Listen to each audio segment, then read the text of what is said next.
And when you don't cut, it's like holding your breath psychologically. And we were worried that, you give somebody, I know they said a couple hours play a game without blinking, psychologically, are we going to create some serious player fatigue? But the hope was that it would elevate their emotional experience because we never psychologically remove them from the experience.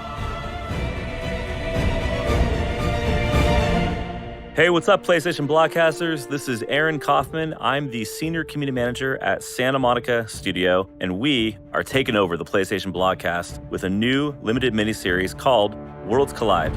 In this limited podcast series, we're bringing together different departments across our studio that collaborated together on a feature to evolve God of War. Now, if you watched our full-length documentary, Raising Kratos, you got a glimpse into our journey reinventing our franchise. On this episode of Worlds Collide, we're pointing the lens at a feature that has always been critical to how we want you to feel in a God of War game. But what happens when you unhinge that feature from tradition? That's the no-cut camera. From the very first frame in God of War when Kratos cuts that tree down, to the seemingly final frame with Atreus as they spread Faye's ashes atop the highest peak in all the Norse realms, the camera never cuts away between gameplay and story. We always keep you right there, seamlessly grounded on the journey with Kratos and Atreus. The no-cut camera, it was a miracle of collaboration across many departments, but really none more so than narrative design and programming. The way they merged technology with cinematography to establish a single shot from start to finish and every which way you could venture on your journey, it was unprecedented for God of War. And it was bold, it was new. We hope you enjoy the show. Hey everybody, welcome back to another episode of Worlds Collide. I am joined here by three incredible developers of Santa Monica Studio who all worked on the last God of War game. Gentlemen, why don't we go around the horn? Let's start with Mr. My name's Phil Wilkins. I'm a senior staff programmer on the gameplay team, and I've been working on the camera system for, I want to say 15 years. Ever? Probably more than that. Whenever we started God of War 1, so that's 2002, to now, 2019. So 17 years. 17 and a half years. They should name the camera the Wilkins or something like that. Well, I mean, if I'm going to, publish it and, the Wilkins standard video game camera. There you go. That's a life goal, isn't it? True. My name is Errol Oaksus. I'm a lead gameplay camera designer. I'm Dori Razi. I'm the Director of Photography and Cinematic Art Lead. So Phil, I know we've talked about this in the hallways, but 20 years, what has kept you here at Santa Monica so long, Phil? So long. It's a good job. It's a good employer. Sony's a very good employer. I love the studio. I've enjoyed working on pretty much every project that I've worked on here, and I've got on canned the ones that I didn't enjoy working on. No, that's a terrible thing to say. You're still here with us today, so we're I'm not still getting here. canned at all. I like making video games. I did a bunch of things before this that I didn't enjoy, and I found a job that I like. And you find a thing that you like, grab it and hold on to it because this world is hard. I think everybody here is passionate and looking to stay grabbed on to everything we're doing here.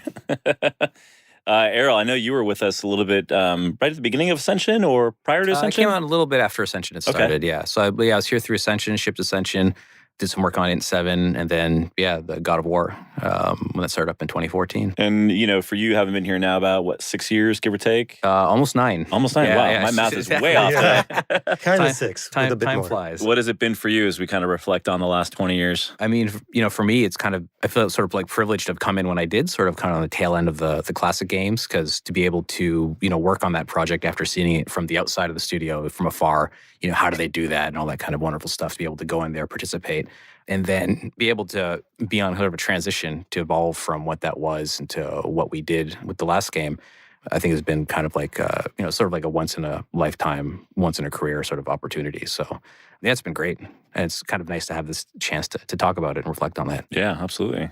And Dora, I know you've had a pretty storied career here just as well as Phil and Errol have. I mean, what's kept you here the last 5 years and change? I'm the newbie considering these guys. I came in here just as the team was moving to the new building as we were starting on the last God of War. Yeah, been here 5 years. It's a great team, great studio to work in. Awesome. So guys, this last God of War game, between Corey and everybody in this room, kind of all threw down the gauntlet together on the no-cut camera. It was the first time in God of War history that we'd kind of unhinged that camera and taken the player away from that third-person perspective. And, when people first heard about this, it was a polarizing idea, whether here in the studio, even outside to the fans. And I think now here we are over 2 years later, and there's no doubt in my mind and the millions that have played the game that we pulled it off. A miracle in its own right. And so, I'd love to just kind of kick off here and kind of like take people back a little bit and kind of remind us all. I mean, what kind of incepted this idea and how were each of you involved in that decision? To jump in on that one, how the Sure, whole thing yeah. started. So first I heard of it was I had one of my interest interviews with Bruno, our animation director, and Corey, our game director. They kind of just threw it out there like maybe a thing they want to do. And I thought it was kind of, they were joking. But yeah, Corey has been wanting to do a no-cut camera for a while now. And, being the game director on this one, it was an incentive he could push. I was initially very skeptical as well, but as, Phil and Errol can attest this as well, when tech started to come in and we started to see that we can creatively pull it off, that was, pretty cool. Yeah, I think Corey did a good job of kind of easing our fears a little bit by, in the beginning, it was like no cut, but it was like, but maybe we might need to at some point, like maybe we can when we absolutely have to. And he sort of was like, yeah, if we absolutely have to, but we didn't have to. It was a big task from a lot of different groups, not just camera. It's, every group was touched by this. But I think that alone, sort of allows us to kind of squelch that fear a little bit and kind of go forward. And then, the fake safety net. It was a fake safety net. Because I remember, to me, one of the things when it was described was the E3 demo where the camera's pulling back and you're on the deer. I was like, well, how do we get from this close up? And then, like a wide shot with the deer and the vista. And early on, I was kind of thinking, well, maybe this is when we can cut. But we didn't need to, and sort of just kind of took it from there. We just changed that scene. We just changed the scene. Things were accommodated too, but yes, absolutely. What about you, Phil? I was probably the only person who was like absolutely, utterly ready for this one. So we were having the first story time. This is the first time that Corey had. I don't think I was aware of the no cut thing at that point, but I was aware that we had gone to third person perspective over the shoulder. I'm pretty sure that that's where my head was at that point. So Corey gives out the first story time. We're going to do this and we're going to do that. We're going to do that, and we're going to do it all with no cuts. And you're going to do it, he says, pointing at me. And I'm like, oh, wow, okay, well. And the first thing through my head is, my bit's easy. The game is already continuously no cut. We blend between half a dozen cameras at any one point in time. Most of the work I'd done prior to this point was making sure that interpolating all of these cameras was going to be completely smooth. And, so for me, cuts were a pain in the ass because I have to, everything in the game suddenly had to sequence at exactly this point. All our multiple different stages all have to go together, or you get things not being where they are across those frames. And we have a few of those in the old games that I spent far too much time trying to remove. So I was already super focused on no cuts is easy. But at the same time, I knew that for everyone else, it was going to be a nightmare because for them, cuts are a way of avoiding having to do things. It's like, yeah, you can just cut here and now we can just put everyone wherever we want them. Everyone gets to move around now. And the player, because it's a cut, it's just discontinuity and they just don't see it. And now everyone else has to solve those continuity problems that I've been working on for so long. So Thanks, it's kind of like, When this idea came about, who do you think it was going to be the initial biggest nightmare for? oh, whoever has to orchestrate all of the players, all of the actors in a scene getting into the right place. So this would mostly Dory. Where I'm raising my hand quietly. Because you have to have first of all, you got to have you got to set the scene, you got to get, everyone's going to be coming from various different places. Some of them are more scripted than others. One of them's the player, and you're never entirely sure where they're coming from. Yeah, no, it's or where they're going. Yeah, it was pretty crazy. Making cinematics or visual storytelling in general, there's tools around that stuff. You have editing for continuity, you have editing for pacing. You can kind of cut between different types and styles of shot to tell a story, and all that just gets and it's gone. And now I have to figure out how do you tell a visual story without any of those traditional tools. So it was an interesting task. So what was the moment like when you guys found this out? Was it for you, Phil, was during story time? Errol, Dory, where did you first hear Corey talk about this idea? I can't remember if it was, I remember there was a point when Int 8 God of War was in its incubation, so it was Corey and a small team upstairs, and the rest of us were on Int 7. And they asked me to come up one day, and they just had some questions. And I can't remember if it might have been in one of those that they were asking about either keeping the camera really close, which turned out to be another one of sort of Corey's directives, an overall close camera, or no cuts. And it might have been in there. And as far as technically from the camera to not cut pure gameplay wise is like, well, we just don't put a blend time of 0. It'll go from one to the other. It's just making sure everything's aligned and all the other hard work that's going to really make it pay off. So from that respect, it was like, it's technically possible. But I think maybe because at that time, that project was still maybe a couple years off. it didn't frighten me that much. We had on Int 7, there was a certain point where a no-cut camera had been brought up. It wasn't as like a project directive, but it's something like, oh, nice to try. And those of us in the camera design team kind of fought to be able to keep our cuts because we utilized it for a lot of things. And the manner that we were making that game was less directed to facilitate a no-cut camera, which is one thing is like keeping the camera really close to the player character comparatively to where we're at with the old games. Having to have a no-cut camera when the camera is 15 meters back is quite a bit different when it's 2 meters forward. So I think some of those fundamental things for God of War made that a little less scary, but I don't think it really hit me at that time either. Yeah, there's also the combat implication, right? The whole idea of the over-the-shoulder camera kind of on face value sounds pretty benign, but when you look at implication for navigation and for combat and for things that from the old God of War camera you're used to be able to see behind you just because of the camera perspective, and now suddenly you have this 180 degree of blind spot. And how do you account for that in combat? And how do you blend from combat to cinematic or from combat to navigation or vice versa? And that was a whole different ball of wax that I don't think we even realized until we started training those grounds. Yeah. I think I remember early on, Corey had come by and they looked at some sort of like examples of like, this is how close the camera can be with the new character model or an early version of the new character model, et cetera. And it was really close. Like it was from his waist to the top of his head, and that was engulfing the whole screen. And he was like, "Oh yeah, check this in." And then you're on the floor. And that sparked, like I think like maybe a year or so of sort of active deflection from combat because they're like, sort of what the hell is this? You can't see anything. So for a long time, they were working with either their own cameras where they could pull it back to see what they're doing, which from a pragmatic reason makes sense. They would need to be able to see it. But slowly we went from that really, really close camera over like a year or so, it got pulled back further and further back. And I think Jason has talked about this in the past where, we went down this path of pulling the camera back to the point where the game just looked and felt like every other game. And then he sort of came in on this one weekend and pushed it back in. And with what had been learned in the previous year, put something together that could be like, hey, this is something we can try. It didn't make it easy and it wasn't solved, but like now we were able to get back in. So, and then, that set off another, basically until we shipped, Combat working on the problem of, you can't see behind you. So a lot of things were done, for the enemies and for whatnot to help with off-screen indicators and off-screen attacks, how often they attack, things like that. So things we're still working on, it's an iterative process. Forever. So yeah, there's a lot of teams that get impacted by this no-cut thing in many ways that we didn't even expect. It's stuff that takes a while to figure out, and then if one team solves it in one manner, then it might affect the way another team solves it for their problems. And at the end of the day, everything has to look cohesive. So there was a lot of literally pushing back and forth on how that camera's going to land. So most third-party, most third-person, thank you, action adventure games kind of have that same issue, Batman, Tomb Raider, et cetera, where you can't see behind you. I don't think we've ever kind of dug into this as like one of the core fundamental issues of going to a no-cut camera in God of War. We always talked about there was a lot of dissent and fear and doubt, and we overcame it.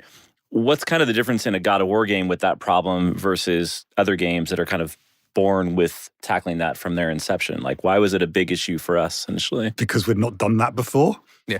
I would say. I mean, sure, we've got lots of examples to learn from. But yeah, primarily because we'd spent, so long making this game in a particular way. And I have to say getting away from that way and doing something completely different, bringing the focus in, bringing the camera under control was, something I've been wanting to do for a long time. Because it meant that for me that now I have a whole bunch of new problems to solve. And fortunately, I've got a whole bunch of existing games to reference, to take that off of. You can take like third-person camera games. There's two kind of fundamental styles with a player-controlled third-person camera. There's like a Resident Evil 4 or The Last of Us, and then there's the Tomb Raider or Uncharted style where you can go in any direction you want with the left stick, and you can run into the camera, and you can like run in directions and orient yourself and differently. So you can see what's behind you by fighting in a particular direction, and you have a lot more control. But with our style, it's a lot more tight and focused. It's more like a first-person shooter that you happen to be able to see the character in. So that presents, kind of a lot of difficulties and opportunities. Phil actually brings up a really good point, because one of the main focuses of the camera style for the game was that we maintain emotional and physical cohesion from gameplay to the cinematics, to the non-control storytelling. And most of the third-person stories and games that we experienced so far have an obvious level of cohesion in the gameplay, but when it comes time for the cinematics, you cut and you have this whole different genre or language available to you to present your visual story. And we want to make sure that you don't have a different flavor in your mouth between gameplay and cinematics. So whatever we ended up landing on for the style and design for gameplay affected the language and style for the cinematics, and vice versa. So whatever we committed to had to account for a very broad game type language, which is very challenging. Now, do you mean if I'm, even the first scene of the game where we go seamlessly from a cinematic to Kratos and Atreus fighting Draugrs for the first time, the violent and the brutality and the way the player has combat in that, and then coming back to a cinematic, is that kind of what you mean, like that visual language? Totally, and having an emotional transition that's not jarring between those two events. You can be chopping some Draugrs around and then experiencing an emotional beat between Kratos and Atreus, and we can't cleanse your emotional palette by giving you a frame of black, right? It's got to flow through, feel right, pace it right, and the general way you look through the screen, right? The camera's essentially your eyeballs, has to feel the same way, or at least close to. So maybe we could take a scene, maybe the first, the bridge fall, when Kratos and Atreus fall through the bridge, and there's all the frozen Draugrs around them, and they're having that scene, they're on the ground, they're asking each other, okay, and they get up, and all of a sudden the Draugrs come alive, and they're, boom, right back in it. Could you guys kind of walk everybody through the flow of each of your roles, how they kind of intertwine in between cinematic and gameplay and if you have a different scene that you'd like to reference, that's just one that comes to mind for me. That's actually Serious Bastard. So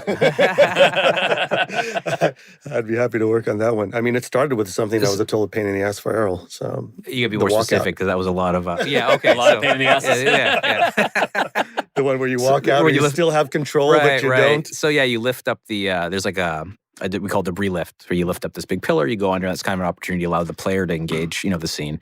But then the game takes over and Kratos kind of walks out. He's looking around. During that time, the camera is kind of going wide, I think, to highlight the mountains, one of the goals. The player can, if they want, they can move the stick around a little bit. That was sort of, a little thing that Corey wanted to have in there and make sure that there's some agency. But then the focus shifts from that moment to, I think, Atreus navigates out on the bridge.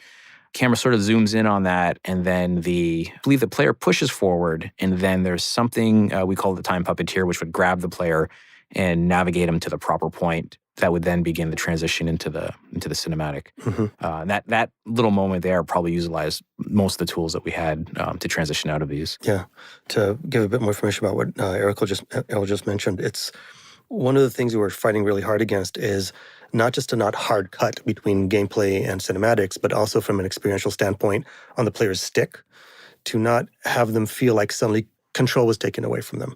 So we played with a lot of techniques that we tried to give the player the illusion of control while we were transitioning them from a gameplay event to a cinematic event. And that was one of the techniques we tried on that scene. I don't know if anyone actually touched the stick, or, you kind of just, once you see the character navigating away on its own, you sort of just put it down and wait for the next transition to happen. Right. That opportunity is there for them to do it. So that's sort of like a thing like player agency. And we're trying to be cognizant of how often we gank it away. So if we do something off of an interact, to me, that's a little less distracting than when you just kind of grab them out of nowhere. So sometimes we have to do that, but if we can avoid it, we try. And then at that point, it was designing a relatively high action scene that culminates in a big, explosion action point. They hit the ground, debris falls all over them, so on and so forth.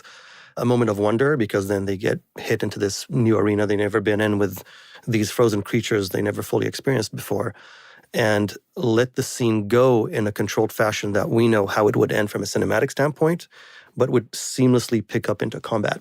That was also a pretty tricky exit because combat had to start and flow in a way that felt natural from that moment of wonder into a moment of, oh crap, where they're on top of us. How do you guys, whether it's through programming design or direction, account for where the player is going to end up when you're going back into cinematic? And the camera has to whip in some sense or roller coaster to some area. Like the player can end up in a lot of different places.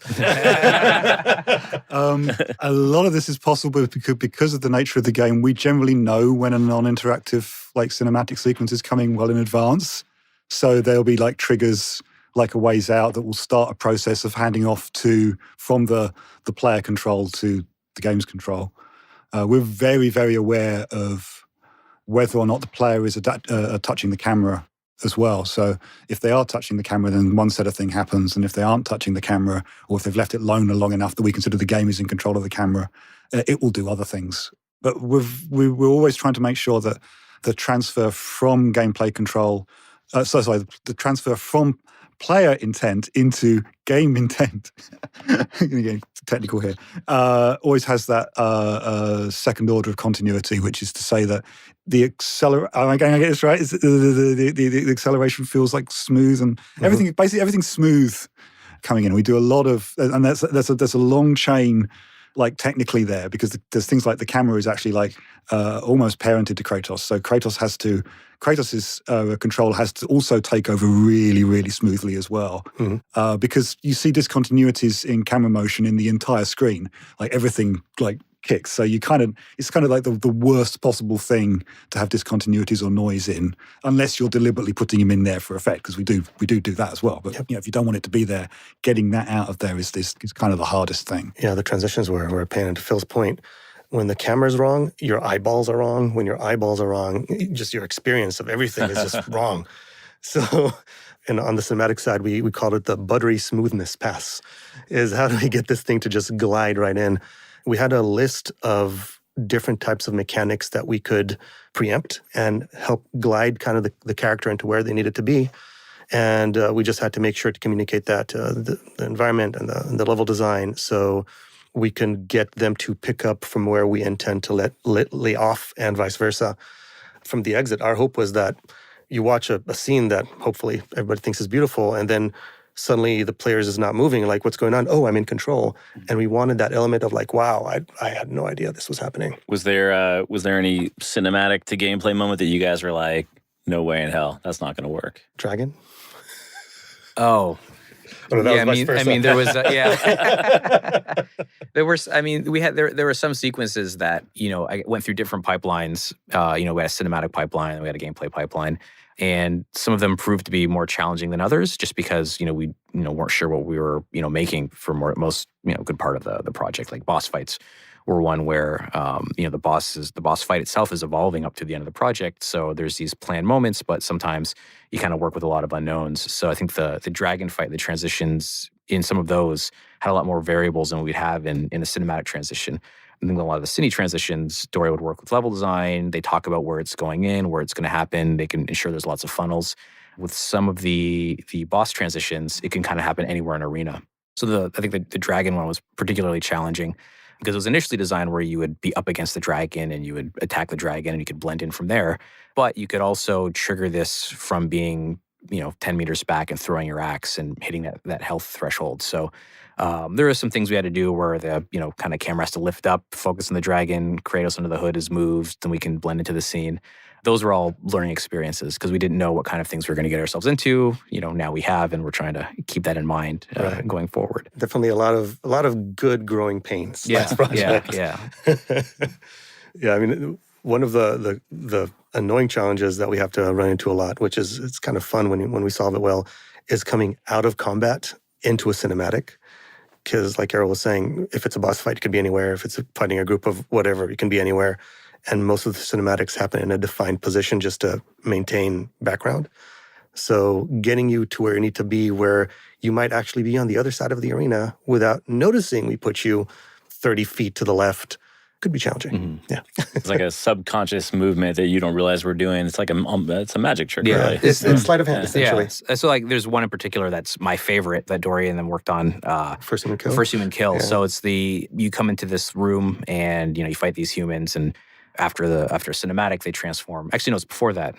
When you fight them as humans, when you kill the last guy, Kratos kind of gets jumped by somebody in the camera, and then they tussle around. I'll let Dory go into the details, but to me, that was something that could happen anywhere in that room, even though they also hedged their bets and also placed the last enemy strategically. So you'd be in sort of the best position to initiate the sequence. But what they did when that sequence happened, we were able to sort of test the debug, and you can be any four corners of this large room, and you would get put into a very particular place, and you couldn't tell. It was, to me, the best transition in the game. I don't know if you want to go into that. Yeah, absolutely. I agree. I think it was one of our better successes, and we learned a lot from that one. What we essentially did is find a good way for Kratos to initiate a very jarring move that creates a lot of movement in the background but keeps him relatively centered on frame, and utilize essentially a lot of motion blur in the background to jump that motion blur into another frame of motion blur that could be on the other side of the arena. So it's completely not noticeable. And we found that if we control the background luminance, or just the way the environment is lit, as long as we don't jump the luminance, we can teleport you a mile and you won't notice. So yeah, that worked pretty well. So Phil, when you're hearing this scene at the beginning of its inception, is this setting programming's hair on fire to figure out how to make happen? Or do these guys already have the tools to make it happen? I was not aware that that scene was that complicated.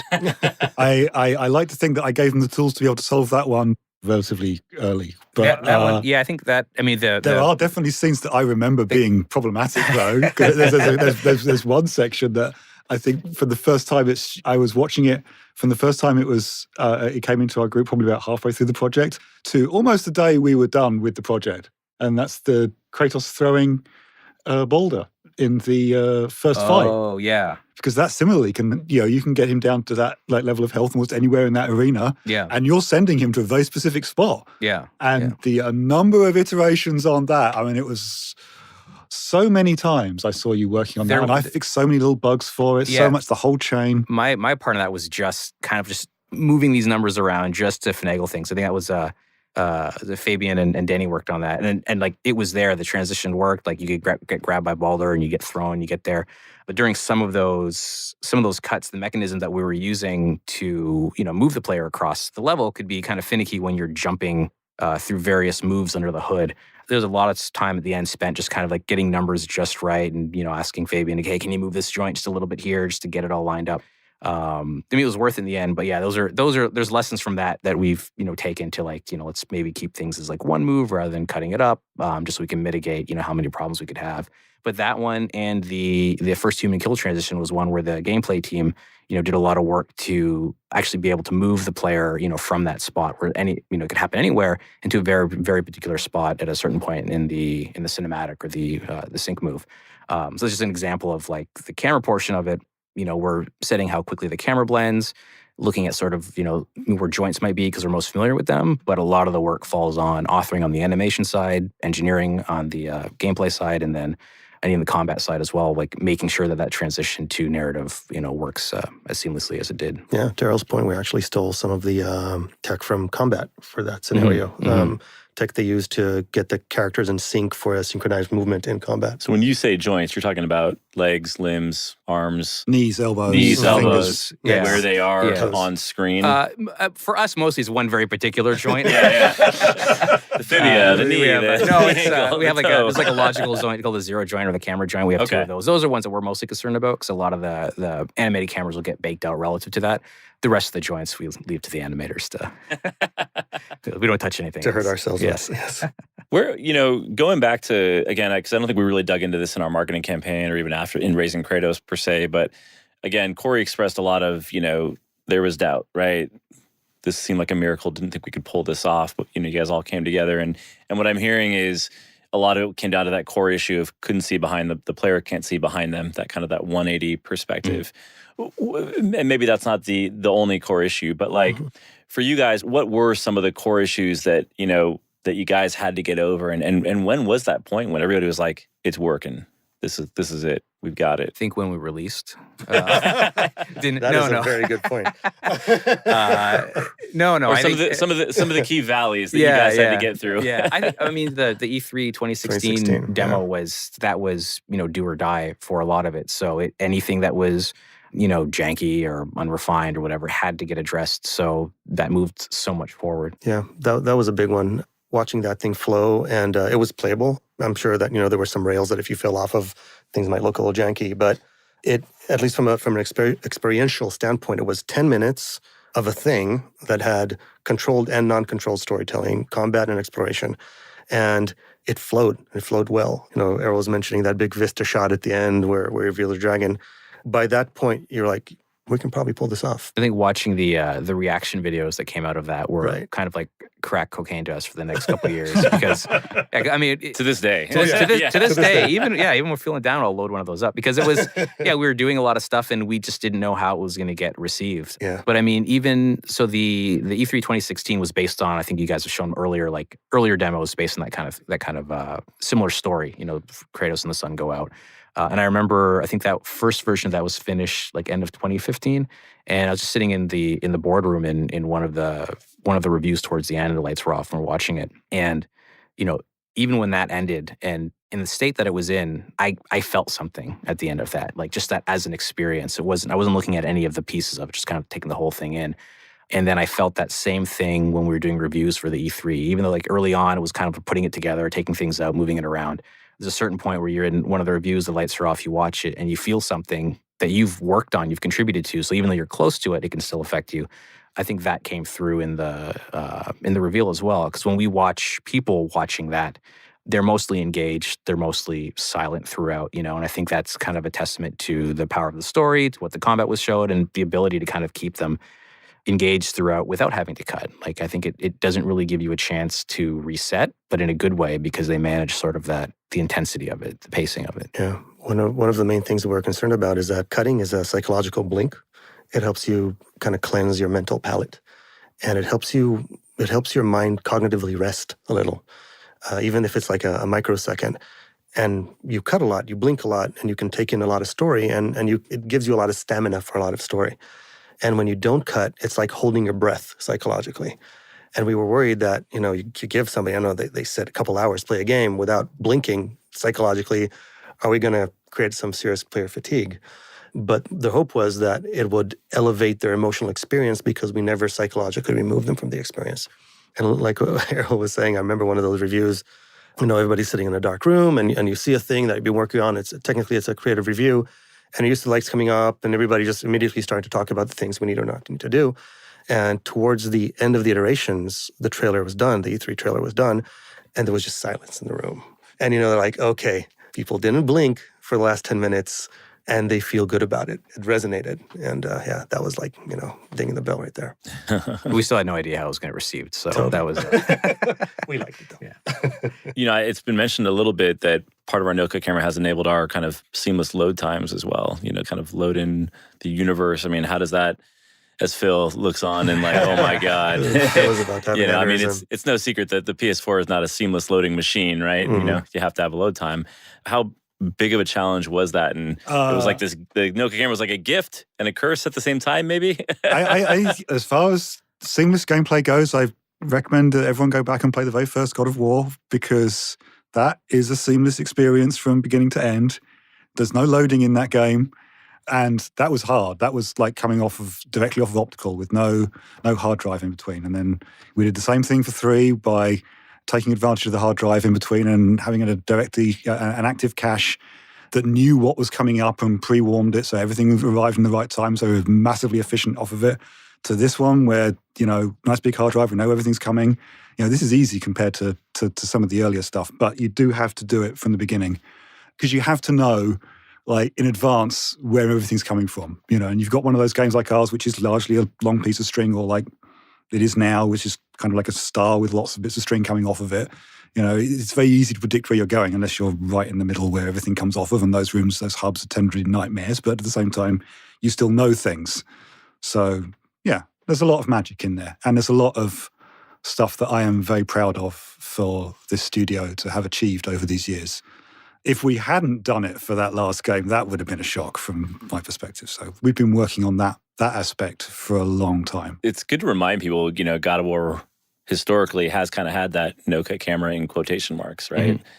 Mm-hmm. I think it's, we talk about it in a way that this is the first time, but, we've done it in ways that were technically magical in the past games. And I think it's important to remind that, especially as we reflect on 20 years. We're not the first either. I mean, Right. we cribbed heavily off of other games that also worked in a similar way. I mean, the no loading thing is directly taken from Naughty Dog. You have to be inspired by, the way that they streamed these enormous levels for Crash because, again, they're pieces of string, so they knew exactly where they were going. But they produced an amazing like visual quality at that same time. And Jack and Daxter, very early PS2 game that we were like, these guys are setting a technical bar, so, we have to reach for that bar.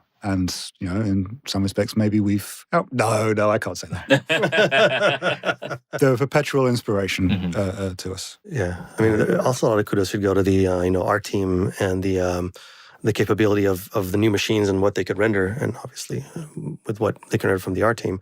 Because there's always been like that liar syndrome in games. Cinematics are looking all nice and awesome, and then you play the game and it's a thing jumping up a platform. But we were actually able to create a cinematic experience that blends into the game that looks exactly like the cinematic experience, and then back into a cinematic that looks exactly like the game. So sure, we didn't cut the camera, but also visually we could maintain that level of cohesion across the entire experience. I think, one part of it is just like their ability to handle the anti-aliasing. Like Right. we used to, in the earlier God of War games, we tried putting a little bit of handheld sway on the camera, and if you stood still, the entire background would just shimmer, so we had to knew how to take it off. But in this game, there's none of that, so we were able to kind of maintain some of that language from the cinematic into gameplay without having to, worry about that kind of that problem that we'd had historically. We crossed a threshold where continuously moving the camera actually helps the rendering engineers. In fact, at a very low level, even if we stop moving the camera is actually perpetually moving by by a subpixel just to keep the temporal stuff happy. I may not be 100% on this. I'm not a rendering engineer, but my understanding is that now they just want continuous noise, because small amounts of noise fixes a lot of things. Yeah, I mean, as far as I know, I don't think there is a moment in the entire game that does not have any level of some form of handheld. Unless it's turned off. Unless it's turned off, right? Yeah. Unless it's explicitly turned off by the player. But it is true. How did you guys bring that kind of documentary filmmaking style to the game, between narrative and the gameplay? What were some of the hooks from programming design and Right. direction that brought that in? I mean, first it was to try to figure out what style of documentary we want to do, right? Because there's many different style of documentary, but the bottom line of documentary is you want to tell a story that is about a real thing that took place, but here's how, and let me bring you into that story. We thought it would be incredibly fun to create that kind of approach to something that is essentially fantasy, like real high fantasy. So it's like, hey, this real fantasy actually took place, and let's take you into that journey. Handheld was definitely part of it. It has kind of that raw, there's really somebody there behind there on the camera doing a thing, and they're really You were in there. there. I was there. I really was. I have the scars to show. So the handheld library was, for me at least, a very big deal, a very big part of it.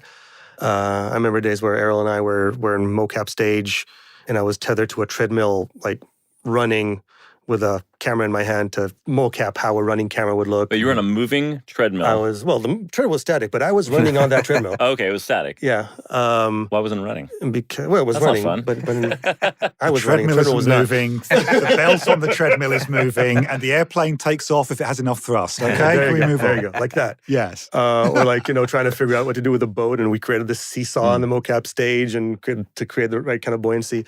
So it was really about trying to make sure that whatever we put on the screen was something that was very authentic and felt real. And so every time we kind of tethered or layered that on top of a visual experience, it helped ground it more into the this is really happening place, and not just like, hey, look at this cool stuff. And how does, I know we talked about this a little early on, but maybe we could just go just a little bit deeper on when a scene has been concepted and you've shot it on the mocap stage. Between the three of you, programming, design, and camera direction, what are the dependencies that you guys all have to rely on each other for, when you're filming that scene? Right. So, I mean, for me at least, it starts with a lot of communications with Phil and Errol, because I need to know what I'm allowed to do and what I'm explicitly not allowed to do.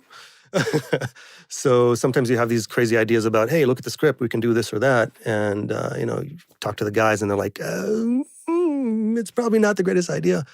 So, they're the grounding anchor of what is possible. We're the killjoys. You're the Killjoys. Yeah. I was Both trying to you be nice, combined. but yes. Killjoy Incorporated.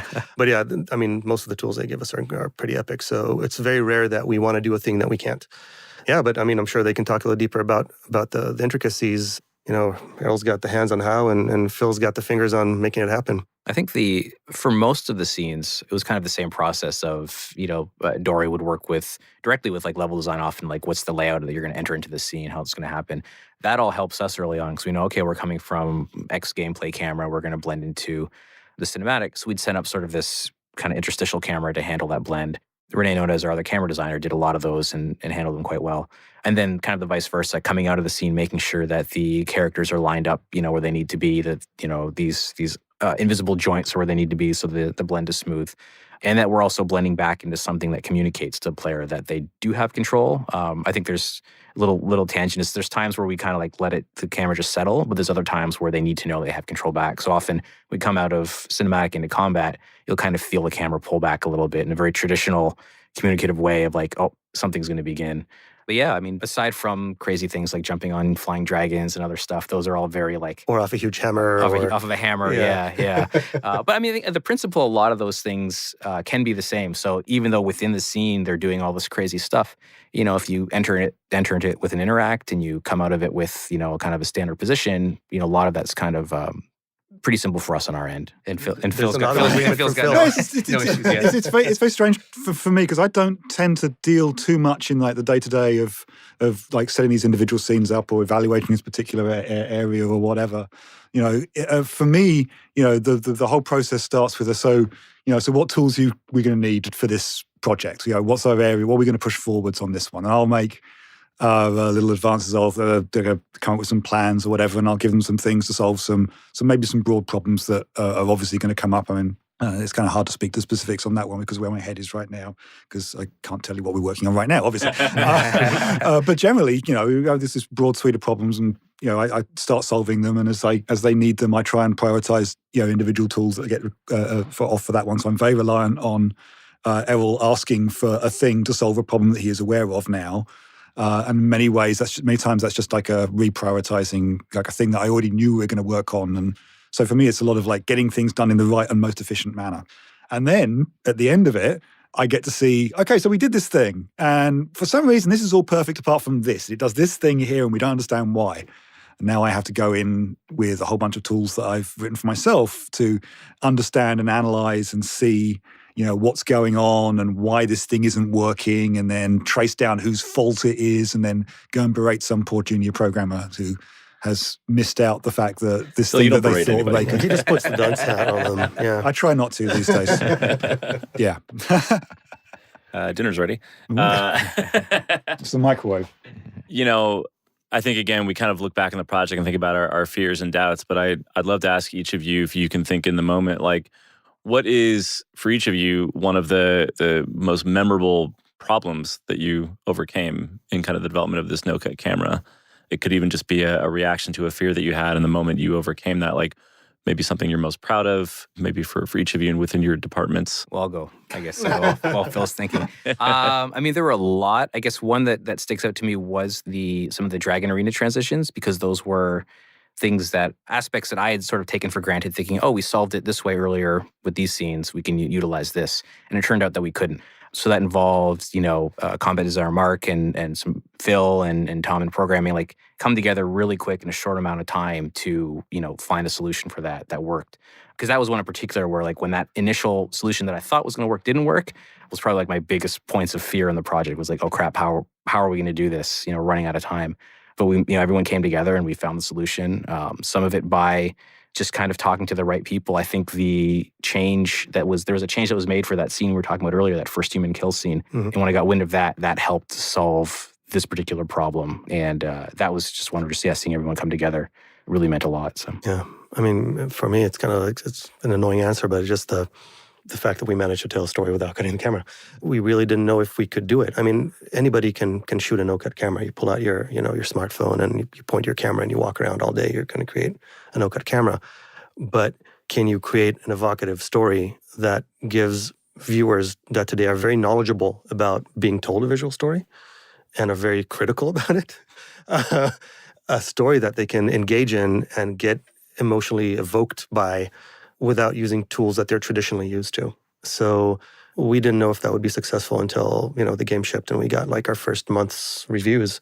So that was on our end probably the biggest challenge. I think the defining section of the game for me is the intro, because it's the bit that we probably we put so much effort into that. There's so many like one-off mechanics in there that you barely use later on, or was not really shown, but more importantly, it was just the emotional resonance it had with me while I was working on it because I solved so many. Because the very intro with Kratos and the axe, that's a very particular form of camera, and it had a few issues, and so that would be like the go-to one for fixing like these types of sequences for me, because it was like really early on and very simple, and also I absolutely love the fact that having come off of these other games where we have this enormous explosive intro, enormous monsters, the biggest thing you've ever seen. And for Kratos in this game, his first boss is a tree, and he chops down the tree. He got very angry at it. Come on. But it's that whole sequence. I mean, he then carries the log on his shoulder, which was difficult. He was being guided along a spline, so that's a very careful piece of tech. The enormous tree right next to the camera, basically any error in its motion was amplified because it's so huge. So we had to get that thing attached to him just working correctly. All of the transitions in that sequence were all like custom and unique and special, and all of them could fail in horrible ways. It has the first piece of really difficult collision as well, so because the camera's off on his right-hand shoulder and he gets really close to this tree on the right-hand side, and playing the collision to make that all work. That was really intense for me. And then it comes into that bit where he's lighting the pyre. And for me, I lost a lot of family members over the last few years. And that was emotionally difficult. So right up until they get through that whole sequence, and then they rush off, and then you are actually under player control again. That whole bit for me was such a journey. Just getting that and making that look as good as it did, and as clean and as seamless as it did, and still carrying through all the emotional impact put in there by everyone else in the studio. I was just, that's that for me. Getting that bit right, coming out of that and then into, and now here's our game. It's just, that's just. That was what I lived for. That was awesome. And it did take all of us together to get this together. I mean, towards the end of the game, I remember thinking about how everybody was just firing off all cylinders and how everything just came together to make it work. I think that's really what made it happen. Wow. Yeah, I never knew any of that. And Phil, that's emotionally kind of heart-wrenching and uplifting at the same time to hear you express it like that. It was difficult, and I couldn't tell anyone. It was because it's like the intro to our game. You can't talk about this. My wife talked about. No, it was a very emotionally intense period. So, yeah, but it was awesome. The only thing that came close was the reveal when Kratos steps through, like out of the dark, and the entire auditorium just loses its shit. Oh, I know you guys you're talking about the reaction videos, but being in the middle of that when it happened, whoa! I'm never going to experience that again. Whoa! We'll see about that. I am hungry. Feed us. Right. Wow, guys. Well, that was a hell of a way to kind of get us to the end of this journey. I do want to take a moment to ask each of you a question that I'm enjoying asking everybody that's partaking in this series, which is, for each of you, if you could rewind the clock and go back in time, just reflecting, maybe just a short thing. What is one thing that you wish we had more time to improve on with respect to the no-cut camera? If there's one thing that you wish we could have done or improved on. I have one. Do you? Go for it. Collision. Collision. We started Collision too late. I underestimated the amount of work that camera collision with player-controlled camera collision with the environment would take. And we made a few bad decisions, and I spent a significant chunk of the back end of the project fixing them all by hand. And not all of them. There's still things in there that I go, no, missed it. Whiffed that one. But you spent a lot of time on the one that probably mattered most, which was the first 15 minutes of the game. Yeah. I mean, it's just picking your battles. Yeah. Right? You only have so much time to make these things. So, it's like the most complex part out of it is the production level. You're trying to organize all of these millions of bits that go into like getting everyone together to make everything. Yeah. Well, we all, and not to sidebar here, but we all take that intro for granted. I mean, to the player, it looks like it's a somber, easy, relaxing scene to some degree. It's a serene nature walk with a log on his back, and nobody has any clue that, like you said, the millions of bits that go into making that possible, and kind of the emotional journey that we all go through creating it from every aspect of developing this game. So Yeah, some of the things you shared, I think a lot of people on the team aren't aware of because there's a lot of people that work on the game, and we're all not aware of what we're all working on all the time. So It's a rational one, isn't it? Is that everyone has like their different take on the thing. Like some people see it from this angle, and this has got this story, and someone else sees it from this angle and has this story. People take away different things. Yeah, you always bring yourself to a story. I don't think anyone has like a complete holistic view of everything that happened on this project, because there's a lot of things that connect to this project, and there's a lot of people that worked on it. It's like hundreds and hundreds of people just in the studio, and then in more. And you start bringing in everything outside. Even if you're just talking about the people who are focusing on it all the time, every day, that's hundreds of people still. Mm-hmm. Yeah, you don't know over the course of 5 years, absolutely. Yeah. What about for you, Errol? Because there's something that I wish we knew then that we know now is that, where the player is the most important thing when it comes to showing things off, whether it's, vistas or going into some, narrative sequence. Coming out of the older games, they were sort of like a camera pass, quote unquote, that like a level would get done, camera would do its thing, the other one, they're all very discreet. Now, we realize that like a lot of this stuff needs to be discussed early. So talking with the level designers so that they can ensure that the player gets where it needs to be so that you can have that cool reveal of some awesome statue, some awesome monolith, that kind of thing, which we tried to retrofit after the fact. It doesn't go as well as planning it from the get-go, which is something we know now. But that's something that I feel, there's lots of awesome spaces in the game. In the exploration areas, there's so many cool statues that are just, scream God of War. That, going forward, we want to make sure that the lead up into that can facilitate both, level, art, and camera so it can, deliver it in the experience that we want to deliver it in. Yeah, everything in God of War, obviously, it's the theme of larger than life, right? Mm. I don't think anybody knew that the stonemason was going to come alive at the end of the game there, and the way you guys make it feel like the Empire State Building is hovering over you with the camera. Mm-hmm.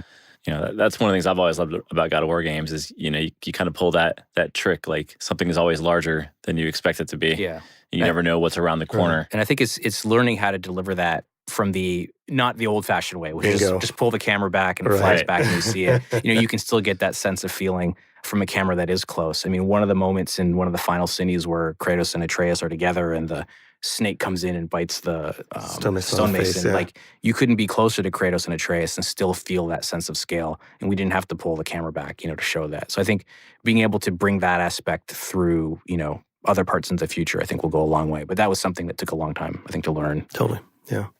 To piggyback off that, there's a lot of things that I wish we knew then that we know now, but I think it's not a matter of could have been done better. It's just we needed to kind of sweat and bleed through that experience, like how to make something look giant when you can't pull back, or like how to transition to something, or how to tell an emotional beat without cutting.